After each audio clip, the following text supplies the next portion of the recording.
ओम नमो भगवते वासुदेवाय। प्रस्तुत है श्रीमद् भगवत गीता का 8वां अध्याय भगवत प्राप्ति, श्लोक संख्या 20 और 21। श्लोक संख्या 20 इस प्रकार है। परस्तस्मात्तु भावो अन्यो अव्यक्तो अव्यक्तात् सनातनः यह सा सर्वेषु भूतेषु नश्यत्सु न विनश्यति। इसका अर्थ है कि हे अर्जुन, अभी जो अव्यक्त और व्यक्त भगवान ब्रह्मा के जागने पर दिन के समय में, उनके दिन के समय में सब जीव व्यक्त हो जाते हैं, अस्तित्व में आ जाते हैं, और रात होने पर वो विलीन हो जाते हैं। लेकिन इन दोनों से भी, व्यक्त और अव्यक्त प्रकृतियों से भी एकदम भिन्न अलग पराशक्ति है, मुझ कृष्ण की एक पराशक्ति है जो हमेशा शाश्वत बनी रहती है, जिसका नाश नहीं होता है, और इस व्यक्त तथा अव्यक्त पदार्थ से परे है, कि जागृत होना और विलीन होना इनसे एकदम परे है। यह पराश्रेष्ठ है और कभी भी नाश नहीं होने वाली है। जब इस संसार में सब कुछ लय हो जाता है, सब कुछ लय प्रलय हो जाता है, तब भी उसका नाश नहीं होता है, और वह है मेरी पराशक्ति, मेरी शक्ति, मुझ कृष्ण परमेश्वर की शक्ति। उसका नाम है पराशक्ति, वो कभी भी नाशवान नहीं होती है। शब्दों का अर्थ देखते हैं।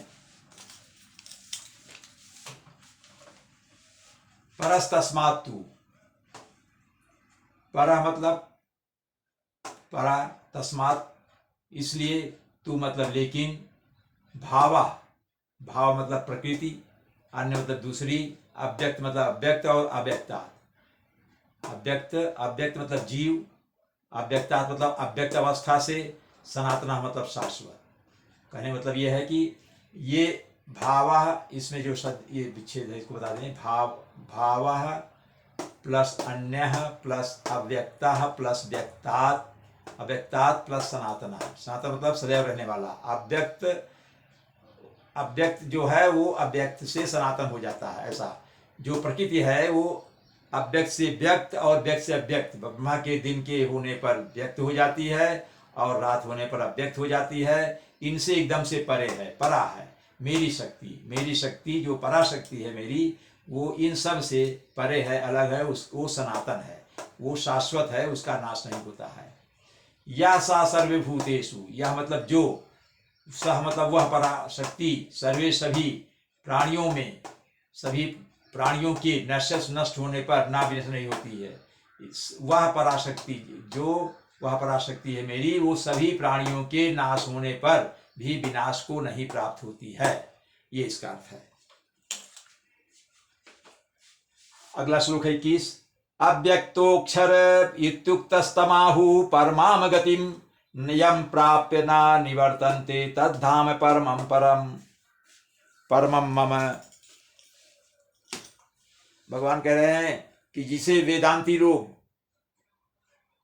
वेदवेत्ता लोग, मर्मज्ञ लोग, योगी लोग, महर्षि लोग अप्रकट तथा अविनाशी बताते हैं, जो परम गंतव्य है, जो परम लक्ष्य है, गंतव्य मतलब जहां जाना है, नहीं पर लक्ष्य है, जिसे प्राप्त करने पर कोई वापस नहीं आता, वह मेरा परम धाम है। भगवान कह रहे हैं मेरे परम धाम को जो प्राप्त हो गया, जो वहां पहुंच गया, वो जो है वहां से फिर वापस नहीं आता है, और यही अविनाशी है और यही अप्रकट है, मेरा परम धाम जो कि अविनाशी है।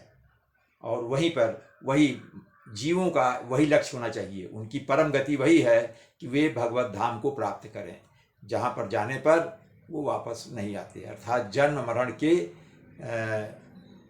झंझट से मुक्त हो जाते हैं। ये इसका अर्थ है। शब्दों का अर्थ देखते हैं। अव्यक्तोक्षरा, अव्यक्तः प्लस अक्षरा। अव्यक्त है एक जो मेरी दूसरी शक्ति, और अक्षर नाशवान नहीं है। क्षर मतलब नाश होना, आ मतलब नहीं, अक्षर नाश नहीं होना, जिसका मतलब नाशवान नहीं है, अविनाशी है। इत्युक्तस्तमाहु, इति प्लस उक्तः प्लस तम प्लस आहु। इति उक्तः मतलब ऐसा कहते हैं, तब मतलब उसको आहु कहते हैं, तब मतलब उसको ऐसा कहा जाता है। तम आहु उसको क्या कहते हैं, उसको कहते हैं तद्धाम परमाम गति। वो परम लक्ष्य है, उसको परम लक्ष्य बोलते हैं, उसी को वही परम लक्ष्य है।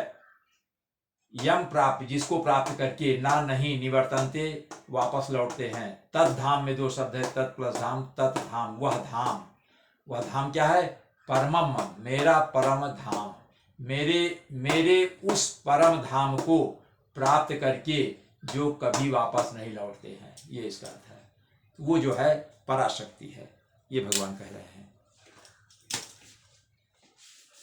ओम नमो भगवते वासुदेवाय।